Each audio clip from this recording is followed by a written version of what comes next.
Hello అండి, welcome to my channel. తులసి మొక్కకి ఎప్పుడు నీళ్లు పోయకూడదు.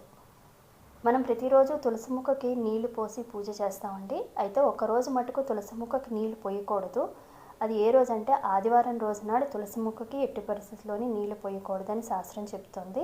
అంతేకాదు ఏకాదశి రోజున కూడా తులసికి నీరు పెట్టకూడదు. ఏకాదశి రోజున లక్ష్మీదేవి నిర్జల ఉపవాసంతో ఉంటుందని నమ్మకం. అటువంటి స్థితిలో తులసికి నీరు పెడితే అది ఆమె వ్రతభంగానికి కారణం అవుతుందని శాస్త్రం చెప్తోంది. కనుక ఏకాదశి రోజు నాడు అలాగే ఆదివారం రోజు నాడు తులసి మొక్కకి నీళ్లు పెట్టకూడదండి. ఆదివారం రోజు నాడు తులసి మొక్కలోని లక్ష్మీనారాయణులు నివసించారండి. అలక్ష్మీదేవి నారాయణమూర్తి నివసిస్తారు. ఎందుకంటే ఒక్క ఆదివారం రోజు నాడే అలక్ష్మి నారాయణమూర్తితో ఉండడానికి వరం ఇచ్చారట. కాబట్టి మనం ఆదివారం రోజు నాడు తులసి మొక్కకు నీళ్లు పోస్తే అలక్ష్మీదేవిని మన ఇంటికి ఆహ్వానించినట్టే. కాబట్టి ఆదివారం రోజు నాడు తులసి నీళ్ళు పోయకండి.